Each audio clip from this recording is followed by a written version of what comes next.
Q&A, karena setiap pertanyaan selalu ada jawaban. Dipandu oleh Yohana Margareta.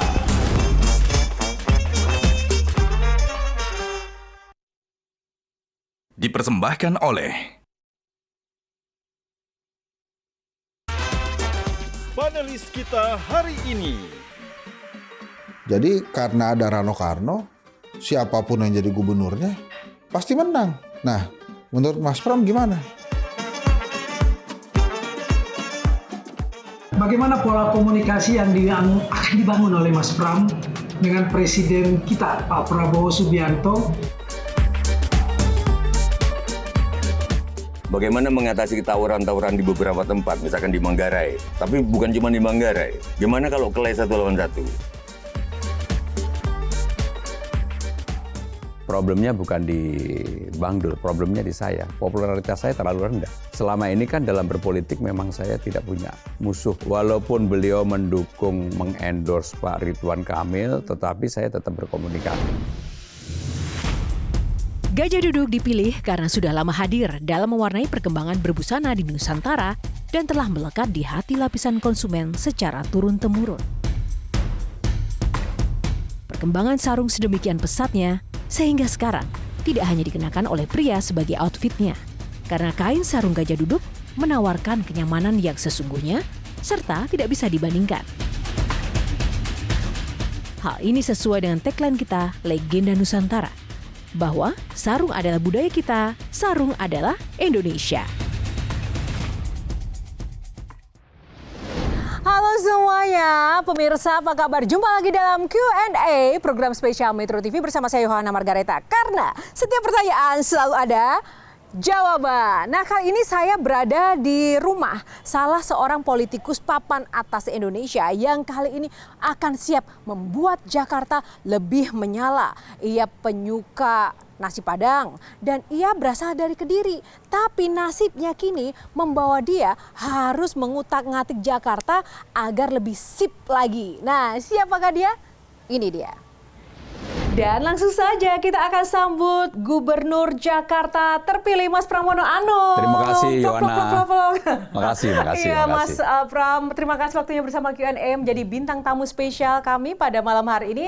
Nah, sebelum nanti kita akan ngobrol-ngobrol dengan Mas Pram. Dan ini adalah pertama kali saya diwawancarai setelah dinyatakan sebagai Gubernur terpilih. Mas Pram, luar biasa sekali. Ini kesempatan yang juga kami tunggu. Selamat sekali lagi Terima kasih, Yohana. Terpilihnya dalam Pilkada DKI. Nah, ini yang menjadi penasaran banyak pihak, tapi jangan dijawab sekarang. Karena Mas Pram harus menjawab sejumlah pertanyaan secara cepat. Ini dari teman-teman nih, banyak pesan nih harus dijawab cepat. Apa sih pertanyaannya? Yang pertama, rendang atau tunjang? Rendang. Jakarta atau Kediri? Jakarta. Oh, kenapa nggak Kediri? Kediri bupatinya anak saya. Oh, tetap ada hubungannya ya. Ancol atau TMII? Ancol. Kenapa, Mas? Ya, Ancol masa depan Jakarta. Oke. Pop atau koplo? Ambyar? Koplo. Koplo! Lagu kesukaan apa, Mas? Denny Caknan, saya suka. Darboy juga suka. Darboy Geng. Mendung Tanpa Udan ya, Mas? Iya, salah satunya. Salah satunya. Oke. Anies atau Ahok? Dua-duanya. Dua-duanya. Kan harus memilih, Mas. Dua-duanya. Dua-duanya. Mas Pram, karena ini edisi spesial, jadi tidak ada box-box di sini. Karena Mas Pram adalah box itu sendiri yang penuh dengan topik-topik istimewa. Perasaan ketika mengetahui akhirnya memenangkan Pilkada Jakarta.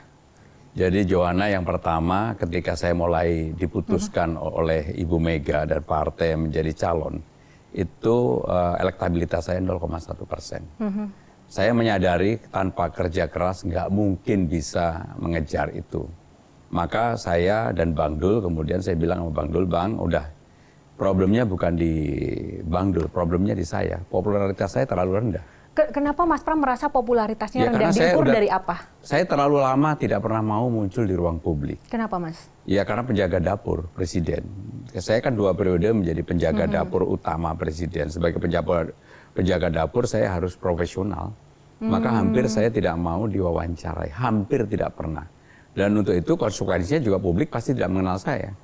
Berbeda ketika saya menjadi sekjen partai, menjadi pimpinan DPR yang pada waktu itu hampir setiap hari ada di ruang publik. Nah, tapi saya juga meyakini bahwa yang pertama saya ini punya pengalaman panjang, 25 tahun sebagai pejabat. Yang kedua, ketika Ibu Mega menjadi wakil presiden, menjadi presiden, saya kan menjadi sekretaris beliau pada waktu itu. Sekaligus menjadi jubir. Sehingga saya merasa bahwa saya mudah-mudahan dalam waktu 2,5 bulan atau sampai 3 bulan itu bisa mengejar itu. Maka kerja keras itu betul-betul kerja keras. Satu hari rata-rata 10 sampai dengan 12 titik setiap hari selama 3 bulan. Sampai saya udah nggak tahu rasa capek itu bagaimana. Karena ya yang ada adalah akhirnya semangat. Kenapa semangat? Karena saya melihat persoalan utama Jakarta adalah ketimpangan antara orang kaya dan orang miskin. Selama ini orang melihat Jakarta hanya misalnya Menteng, Kebayoran Baru, Sudirman, Tamrin. Tetapi sebenarnya yang lebih real itu yang ada di bawah, di masyarakat. Nah, ketika saya melihat mereka, saya benar-benar merasa 25 tahun jadi pejabat nggak ada artinya gitu. Artinya persoalan masyarakat yang kemudian membuat semangat. Padahal sebenarnya tidak terpikirkan untuk maju. Sama sekali enggak. Bahkan saya sudah mempersiapkan diri untuk pensiun. Karena dalam pikiran saya, anak saya sudah jadi bupati Kediri, cucu sudah 2, saya pengen punya waktu, quality time dengan keluarga. Karena selama ini memang saya pribadi terlalu panjang untuk bekerja keras, mulai dari muda ya. Sempat menyatakan menolak pada waktu itu? Berkali-kali. 5 kali saya menolak. Dan tapi yang dipilih adalah Mas Pram. Ya mungkin karena Bu Mega dan juga yang lain-lain merasa bahwa selama ini kan dalam berpolitik memang saya tidak punya musuh personal politik. Saya bisa diterima oleh siapa saja. Termasuk ketika kemarin maju, Mas Pram juga sowan ke Pak Jokowi juga berkomunikasi. Saya semuanya, ya? bahkan saya 3 kali ke Pak Jokowi minta izin untuk maju. Sudah ada respon dari Pak Jokowi dengan kemenangan Mas Pram ini? Oh iya, saya pasti berkomunikasi. Karena saya apa respon beliau? Walaupun beliau mendukung, mengendorse Pak Ridwan Kamil, tetapi saya tetap berkomunikasi dan saya sampaikan, dan beliau menyampaikan, ya selamat. Tetapi yang paling utama adalah bagi saya ini walaupun orang tidak memilih, tidak mendukung saya, bagi saya nggak ada persoalan apa-apa. Saya tetap berkomunikasi dengan baik. Termasuk dengan ketua-ketua umum, bahkan dengan calon-calon yang lain pun saya berkomunikasi dengan baik. Hubungannya baik ya sebenarnya ya. Makanya saya menyampaikan bahwa politik saya adalah politik yang gembira. Dan dalam Pilgub ini saya tidak merasa pasangan nomor 1 maupun nomor 2 itu sebagai lawan politik saya. Saya merasa bahwa lawan saya adalah diri saya sendiri. Nggak boleh malas-malesan, harus lebih kerja keras, harus mau tampil di ruang publik, harus mau keliling, harus mau ke rakyat, ke gorong-gorong, belanja masalah. Itulah yang real yang saya lakukan. Nah, otomatis apa yang Mas Pram lakukan ini kan bertolak belakang dengan cita-cita awal yang pengen berdiam diri dan pensiun. Artinya, apakah ini kemenangan di DKI ini kemudian menjadi titik balik untuk berpolitik lagi ke depannya? Enggak, saya tetap yang paling utama yang sekarang menjadi pikiran saya dan semangat saya adalah dalam 100 hari pemerintahan kalau saya dilantik sebagai gubernur, maka janji-janji politik saya yang selama keliling itu saya akan penuhi, akan saya selesaikan. Terutama menyangkut kartu Jakarta Pintar, kartu Jakarta Sehat, Jumantik, Dasawisma, difabel, lansia. Inilah persoalan real yang ada di masyarakat. Nah, ada juga persoalan-persoalan di luar itu, misalnya persoalan Kampung Bayam, Tanah Merah, akuarium. Nah, saya akan menyelesaikan itu. Yang membuat penasaran teman-teman atau mungkin netizen adalah efek kemenangan dari Mas Pram dan Bang Dul ini, itu sebenarnya apa sih kunci suksesnya? Menurut saya karena saya kerja keras dan saya juga disupport oleh Bang Dul. Yang Bang Dul ini kan apapun sudah menjadi public figure, menjadi figur dengan popularitas yang tinggi. Sehingga kombinasi saya yang bekerja keras dan Bang Dul yang sudah punya nama, itulah yang kemudian membuat di masyarakat menjadi menarik. Tadi Mas Pram mengatakan bahwa popularitas itu ternyata juga penting keterkenalan di dalam politik. Sejauh mana itu sebenarnya berdampak? Nyatanya juga banyak orang yang terkenal tapi juga tidak terpilih, Mas. Ya, popularitas dan elektabilitas adalah 2 hal yang berbeda. Popularitas ketika orang dikenal itu akan memudahkan orang untuk suka. Nah, kebetulan di awal-awal saya popularitas saya rendah. Mungkin dari 10 orang hanya 1-2 orang yang kenal karena sudah terlalu lama tidak tampil di ruang publik. Tapi begitu saya rajin keliling dan juga tampil di media Saya termasuk rajin yang di Metro TV diundang, hampir semuanya saya penuhin. Sehingga dengan demikian itu membuat popularitas saya naik. Ketika popularitas saya naik, kemudian orang mengetahui bahwa saya adalah teknokrat, kemudian saya selama ini menjadi penjaga dapur di pemerintahan Pak Jokowi, maka itulah yang kemudian membuat elektabilitas saya dan Bang Dul pelan-pelan naik ke atas. Dan ketika 2 bulan setelah survei yang pertama, saya udah di angka 30-an lebih. Sehingga dengan demikian ini menunjukkan bahwa antara popularitas dan elektabilitas itu dalam pilgub itu penting sekali. Tetapi yang paling penting adalah elektabilitas. Walaupun popularitas saya di akhir-akhir masih kalah dengan 2 orang, terus terang aja, kalah dengan Bang Dul dan kalah dengan Kang Emil.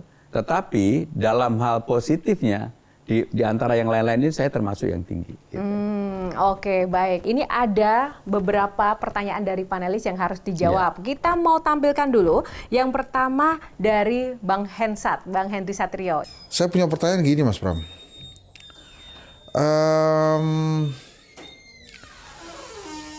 Banyak yang mengatakan bahwa kehadiran Mas Pram di Pilgub Jakarta ini sebetulnya bukan cuma blessing dari Bu Mega saja, tapi ini ada blessing dari Pak Prabowo dan Pak Jokowi.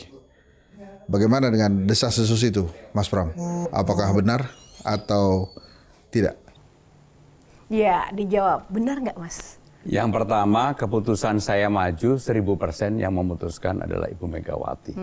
Tapi secara profesional, saya 3 kali meminta izin kepada Pak Jokowi. Dan kalau saya harus jujur, saya pernah diskusi 6 bulan sebelum peristiwa pencalonan ini, Pak Jokowi pernah menyampaikan kepada saya, Mas, kenapa nggak berpikir untuk maju Pilgub DKI? Waktu itu saya bilang, enggak Pak, saya memang sama sekali nggak pernah punya pikiran untuk itu. Jadi kalau ditanya bahwa apakah kemudian ini ada endorsement Pak Jokowi ataupun Pak Prabowo, saya harus mengatakan tidak. Karena dalam perjalanan kan dengan terbuka baik Pak Jokowi maupun Pak Prabowo memberikan dukungan kepada pasangan nomor urut 1. Tetapi publik juga pasti menangkap bahwa saya baik dengan Pak Jokowi dan Pak Prabowo selama saya berhubungan secara profesional, saya tidak pernah punya persoalan apa-apa. Bahkan ketika dalam penyusunan kabinet dan sebagainya, saya termasuk yang ditugaskan oleh Ibu Megawati berkomunikasi dengan Pak Prabowo. Termasuk kemudian ketika saya dipanggil ke Kertanegara dan sebagainya. Ada ya, Mas, di dalam politik itu yang benar-benar nggak punya musuh sama sekali kayak Mas Pram? Ya saya nggak tahu. Saya selama ini merasa nggak ada musuh sama sekali. Karena saya menikmati apa yang saya nikmati. Walaupun mungkin hubungan Pak Jokowi dengan PDIP dan Bu Megawati renggang begitu, posisi Mas Pram? Ya kan saya ngalami 8 bulan ketika proses Pilpres kemarin. Saya tetap bekerja secara profesional. Saya sebagai Menteri Sekretaris Kabinet, saya tetap bekerja profesional, tetap menyiarkan apapun yang dibutuhkan Presiden sebagai kepala pemerintahan. Oke, nah sekarang kita ke panelis selanjutnya. Kita akan putarkan. Kita putarkan lagi dari Bang Hensat ya. Banyak yang mengatakan bahwa di Pilkada Jakarta ini Anda mengendarai kendaraan mewah yang namanya Sidul Rano Karno. Rano Sidul Karno. Jadi karena ada Rano Karno, siapapun yang jadi gubernurnya pasti menang. Karena penerimaan masyarakat terhadap Rano Karno ini paling tinggi dibandingkan peserta lain. Nah, menurut Mas Pram gimana? Setuju nggak seperti itu? Nah, kalau memang setuju, lantas kalau warga Jakarta lebih mencintai Rano Karno daripada seorang Pramono Anung, gimana perasaan itu? Oke nggak? Atau ya biasa saja, toh gubernurnya kan tetap saya gitu ceritanya. Oke, silakan Mas Pram. Jadi saya harus mengatakan dengan jujur ya, ketika Car Free Day pertama kali saya jalan sama Bang Dul, itulah hari ketiga. Ketika itu orang belum mengenal saya. Semuanya teriak-teriak tentang Bang Dul. Semuanya. Saya paling 1-2, 8-10 orang Bang Dul. ketika Car Free Day berikutnya, 1 minggu kemudian, mungkin ke saya naiklah antara 3 sampai 4 orang yang mengenal, tapi hampir semuanya Bang Dul. Bahkan ketika saya pergi kemanapun, orang menanyakan tentang Bang Dul. Karena apapun Bang Dul di Jakarta sebagai legend, sebagai orang yang kemudian membuat masyarakat, terutama masyarakat Betawi itu mencintai. Tetapi apa yang saya sampaikan tadi, antara popularitas dan elektabilitas itu hal yang berbeda. Ketika orang belum mengenal saya sudah dengan Bang Dul, maka elektabilitas kami berdua, angka pertama itu 28%. Nah, ketika popularitas saya kemudian naik terus-menerus dan orang mengetahui tentang saya, maka elektabilitasnya juga naik menjadi 34, naik lagi menjadi 41, dan seterusnya, dan seterusnya. Secara prinsip saya setuju dengan Bang Hensat bahwa Bang Dul itu memang kendaraan yang sangat-sangat mewah. Tetapi kendaraan yang mewah pun tidak akan menjadi menarik kalau tidak dikendarai dengan benar, tidak ditampilkan ke ruang publik dengan baik. Maka saya bersyukur pasangan saya adalah Bang Dul. Dan saya tidak menafikan itu. Tetapi yang paling utama, yang seperti saya jelaskan tadi, kami memulai walaupun sudah berpasangan dengan Bang Dul, nggak langsung kemudian 40 atau 50%, mulai dari 28%. Begitu popularitas saya naik, maka elektabilitas kita berdua juga naik terus-menerus. Sehingga dengan demikian, kalau ditanya siapa yang memberikan kontribusi, saya akan jawab kami berdua. Bagaimana pola komunikasi yang akan dibangun oleh Mas Pram dengan Presiden kita, Pak Prabowo Subianto, dalam Pilgub DKI seperti berhadapan-hadapan dengan kubunya Mas Pram? Gubernur itu pembantu presiden di tingkat provinsi.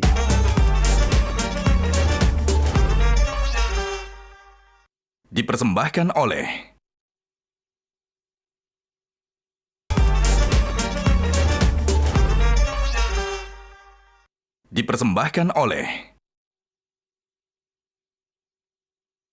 Ya, kembali di Q&A masih bersama Mas Pramono Anung. Mas Pram, kita akan langsung lanjutkan lagi. Kalau tadi kita sudah menjawab pertanyaan dari Bang Hensat. Ada lagi nih satu panelis yang kita mau putarkan untuk mendengarkan pertanyaan dari sosok yang satu ini, Kang Maman. Mas Pram, bagaimana pola komunikasi yang akan dibangun oleh Mas Pram dengan Presiden kita, Pak Prabowo Subianto, yang menurut saya dalam Pilgub DKI seperti berhadapan-hadapan dengan kubunya Mas Pram? Akankah ada tarik ulur seperti halnya atau tegang-tegangan seperti halnya ketika Pak Anies menjadi Gubernur DKI dan Presidennya Pak Jokowi, atau ada pola komunikasi lain yang akan ditampilkan oleh pasangan Pramono Anung dan Bang Rano Karno?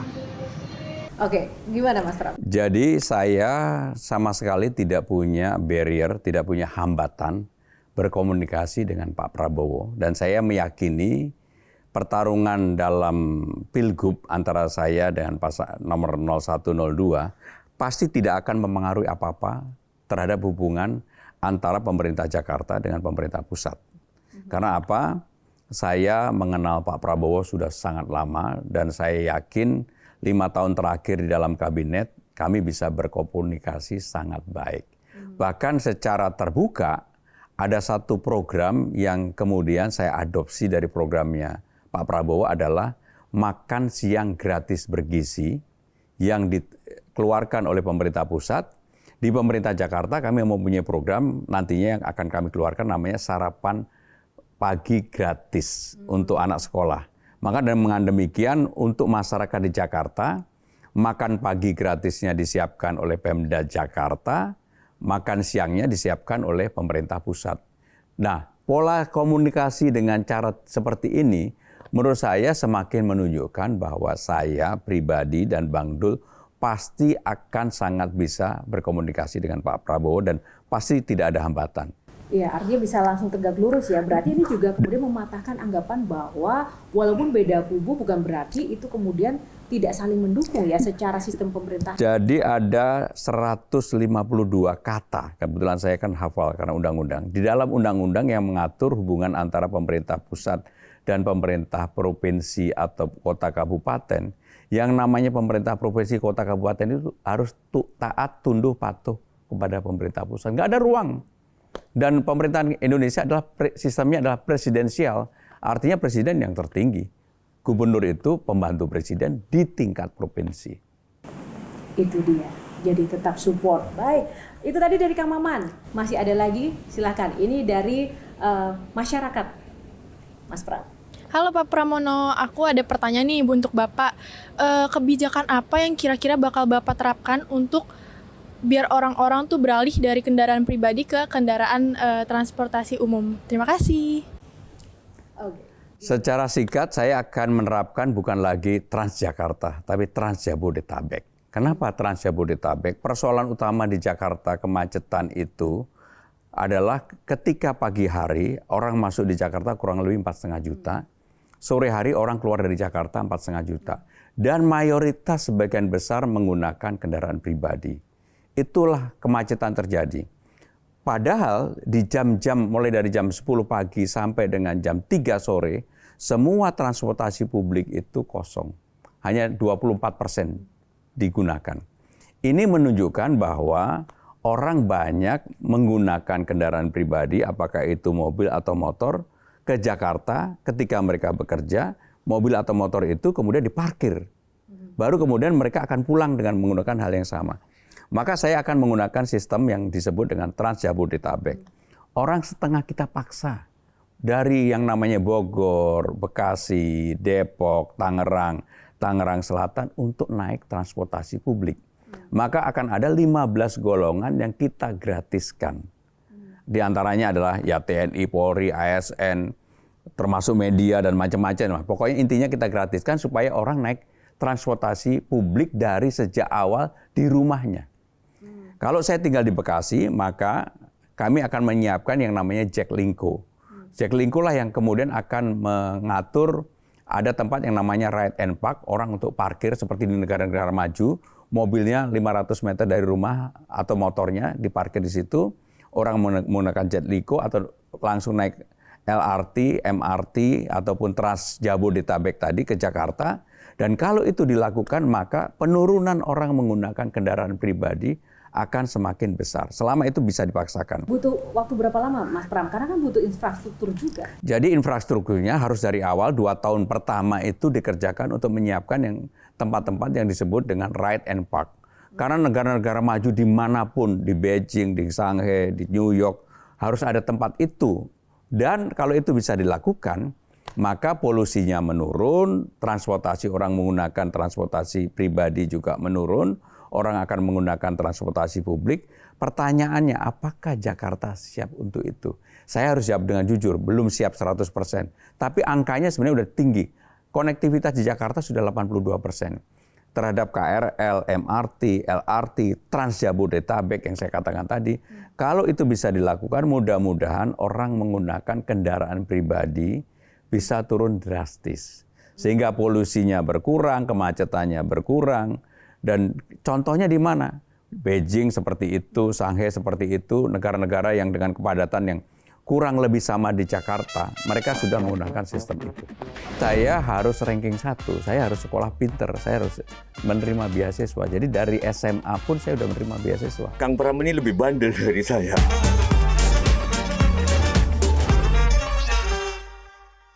Dipersembahkan oleh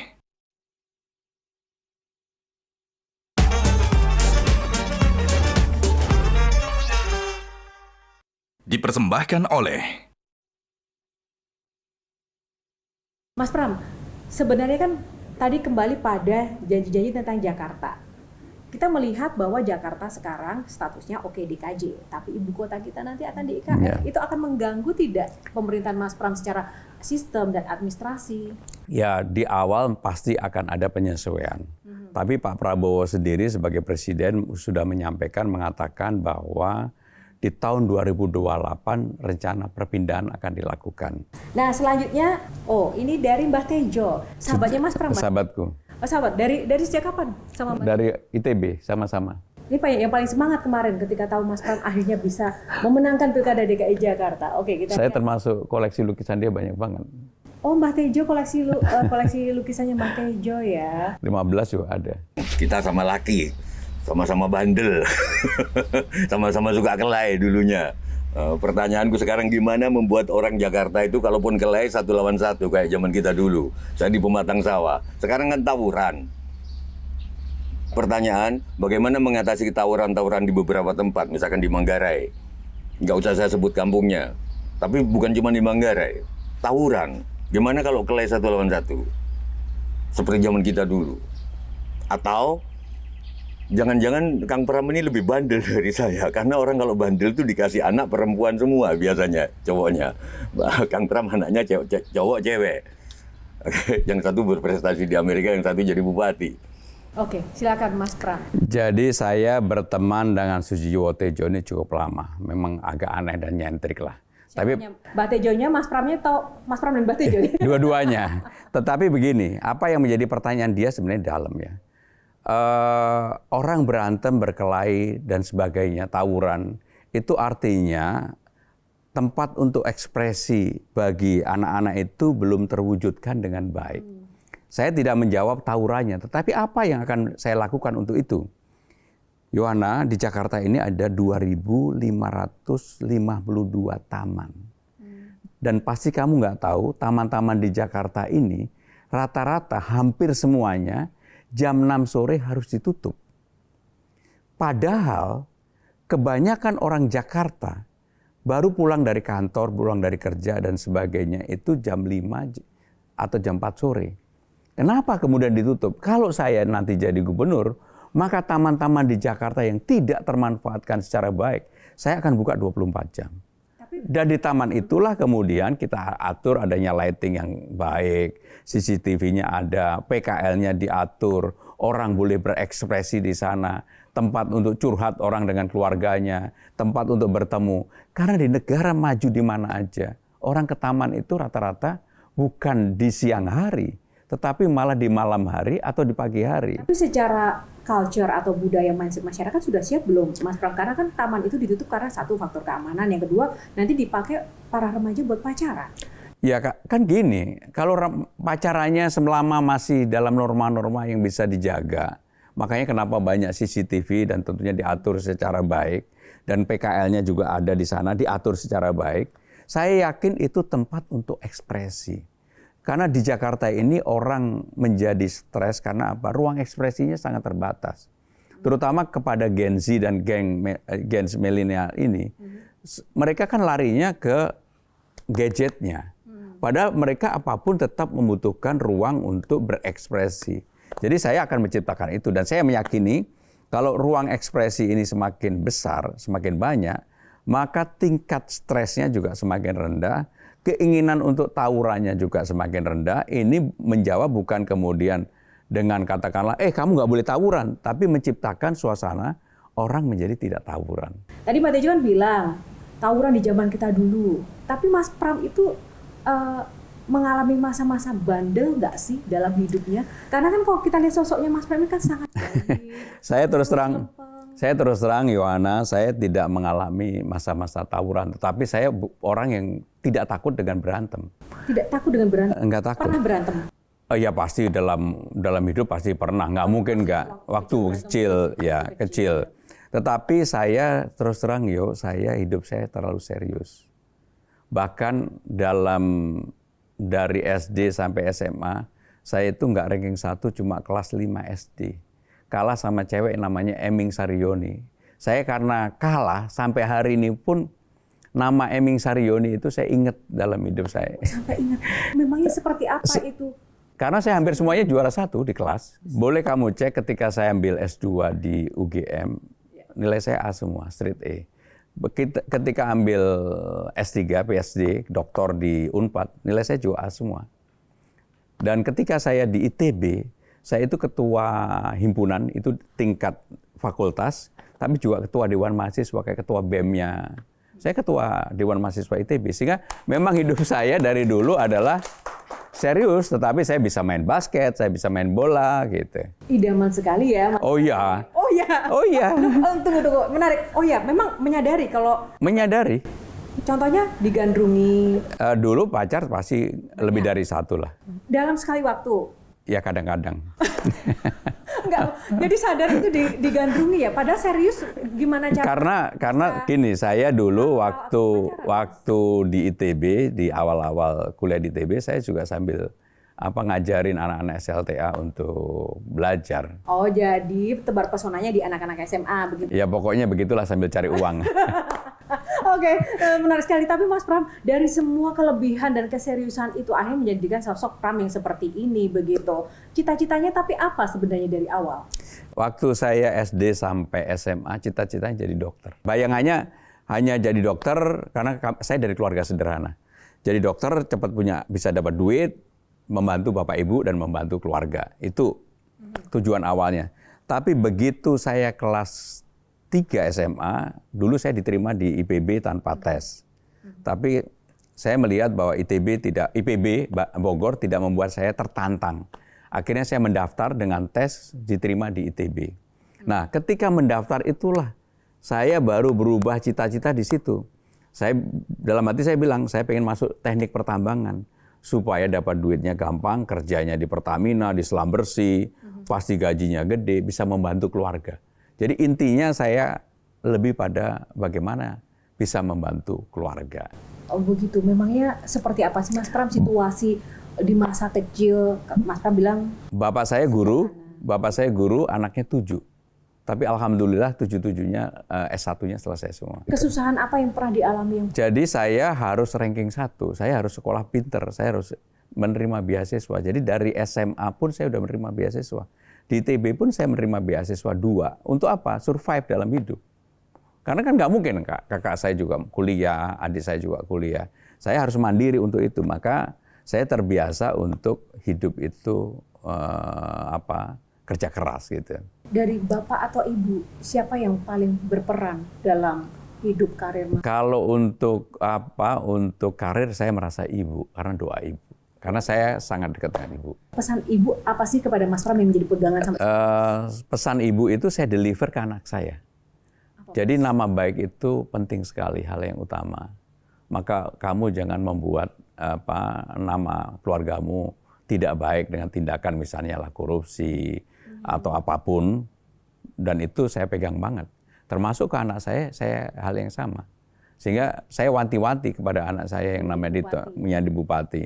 Kamu sekarang udah menjadi bupati, jangan pernah sentuh hal yang berkaitan dengan itu. Dan boleh dicek mudah-mudahan apa yang jadi nasihat saya dia jalankan.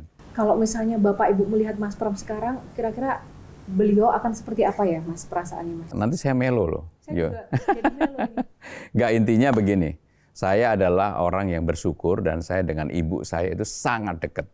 Saya sampai ibu meninggal itu mulai dari saya punya telepon maupun sebelum punya telepon, setiap hari saya telepon ibu saya. Apa pesannya untuk kita tentang pentingnya kemudian berkomunikasi dengan? Jadi saya orang yang bukan ngoyo terhadap keadaan maupun jabatan.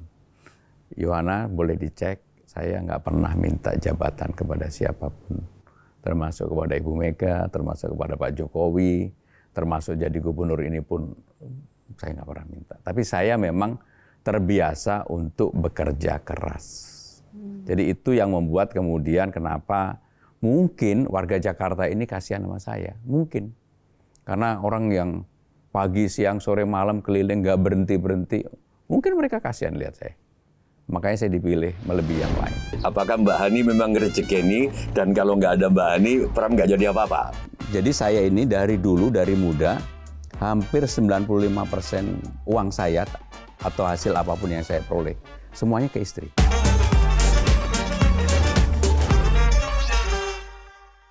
Dipersembahkan oleh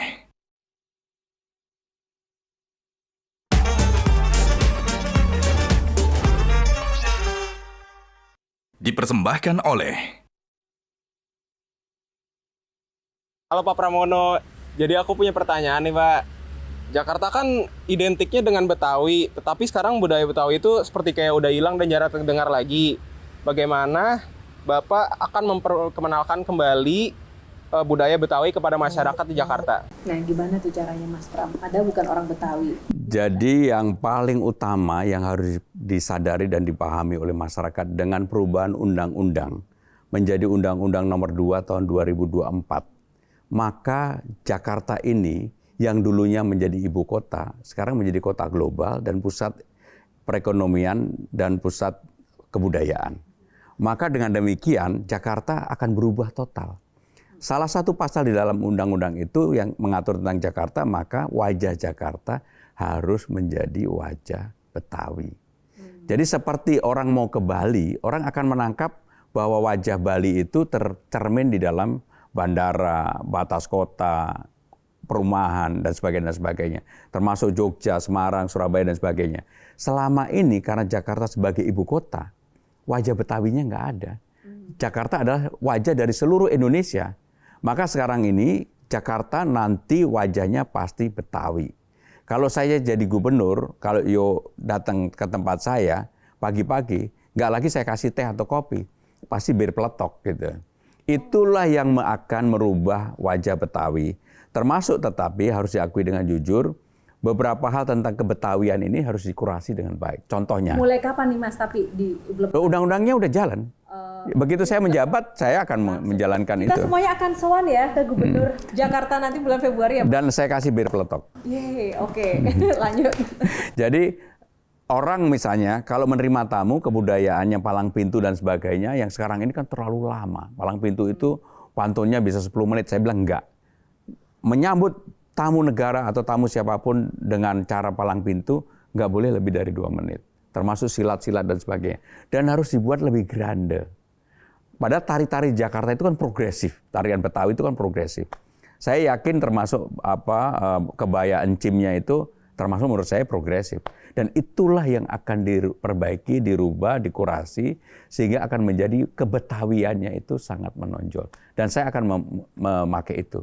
Termasuk wajah-wajah di pusat-pusat perekonomian kita, wajah Betawinya harus ada. Mas Pram, dari tadi kita ngobrol, apapun pertanyaannya, Mas Pram selalu bisa menjawab dengan sangat komprehensif.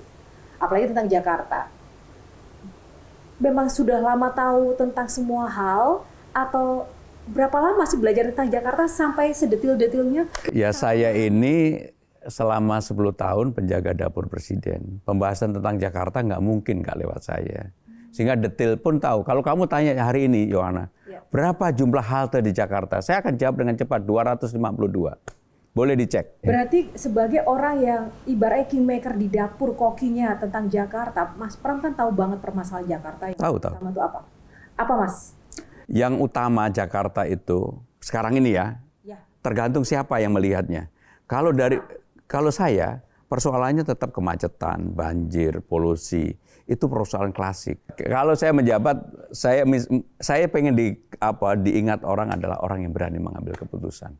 Karena saya nggak punya beban. Nah, ada satu sosok juga yang sering menyampaikan hal-hal positif tentang Mas Pram dan juga mendukung Mas Pram di akhir-akhir kemarin pemilihan atau pilkada. Sosok Anies Baswedan.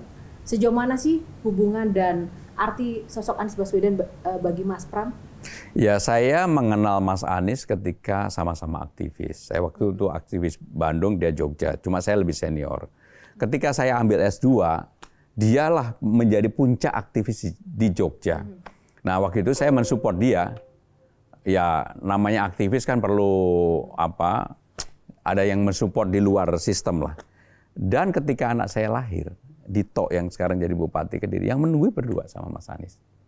Jadi hubungannya dekat dari dulu. Cuma memang saya selama ini praktis dekat dengan banyak orang, tapi kan dalam bahasa Jawa saya kan nggak woro-woro memberitahu kepada publik gitu. Termasuk saya sampai hari ini masih sangat dekat dengan Pak SBY. Saya dekat dengan Pak Jokowi, saya secara pribadi dekat dengan Pak Prabowo. Karena saya yakin beliau-beliau pasti nggak punya barrier dengan saya. Satu lagi ini Mas Pram. Kang Pram, ini tentang Mbak Hani, Mbak Endang Nugrahani, istri Kang Pram, yang banyak bawa rezeki. Bahkan Kang Pram pernah bilang, kita harus mencintai istri karena rezeki suami ada di tangan istri, tepatnya ada di tangan Tuhan melalui istri.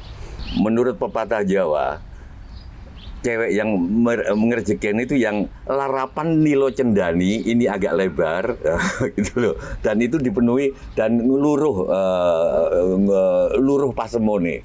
Jadi Mbak Hani itu memenuhi syarat-syarat itu. Satu, apakah Mbak Hani memang rezekeni, dan kalau nggak ada Mbak Hani, Pram nggak jadi apa-apa. Sama jadi kere kayak saya sekarang ini. Yang kedua, waktu rame-rame COVID, mungkin banyak yang tidak tahu, Mbak Hani itu dalam tanda kutip sudah meninggal. Dan itu tidak ada Pram. Kang Pram lagi tugas kemana, dirawat kalau nggak salah di Jogja, dan sudah dalam tanda kutip meninggal, dan Mbak Hani sudah mengalami peristiwa orang meninggal. Pertanyaanku, apakah banyak bisikan-bisikan dari Mbak Hani karena pengalaman kemeninggalannya dalam tanda kutip itu atas karir Kang Pram sekarang? Jadi saya dengan istri itu memang sangat dekat sekali. Dan saya merasa istri pasti mempunyai kontribusi yang luar biasa. Dan kebetulan Yohana, istriku itu telinganya itu kayak gini loh, kayak orang nyimpen duit gitu loh. Makanya saya yakin banget, jadi saya ini dari dulu, dari muda, hampir 95% uang saya atau hasil apapun yang saya peroleh, semuanya ke istri. Makanya saya julukin dia Bang Masil. Masuk langsung hilang. Tetapi istri saya adalah orang yang sangat hidupnya itu sederhana dan tirakat. Termasuk dalam banyak hal kepada anaknya maupun kepada saya. Dia mau melakukan apa saja dalam tirakat itu. Dia orang yang sama sekali, istri saya ikut campur dalam persoalan politik. Sama sekali nggak pernah. Tetapi ketika saya maju sebagai gubernur, dia mau tampil di ruang publik pertama kali. Baik itu di IG saya, di TikTok saya, dulu nggak pernah.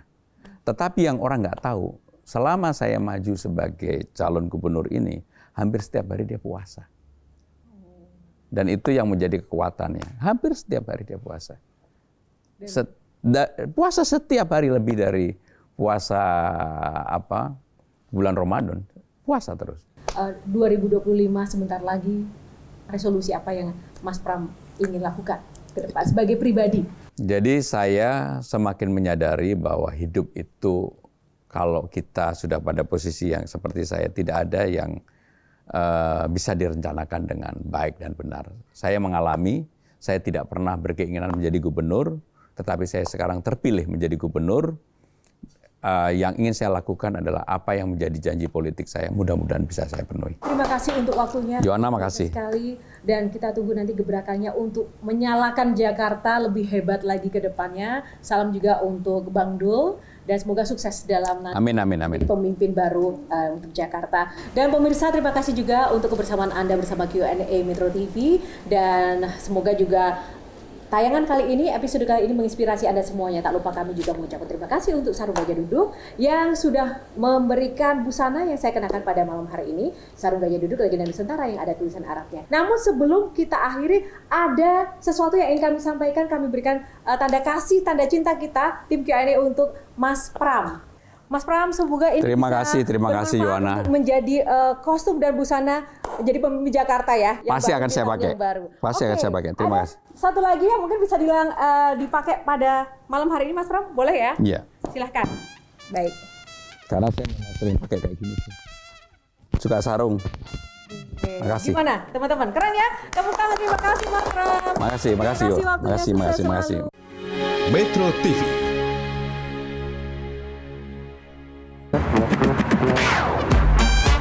Q&A, karena setiap pertanyaan selalu ada jawaban. Dipandu oleh Yohana Margareta.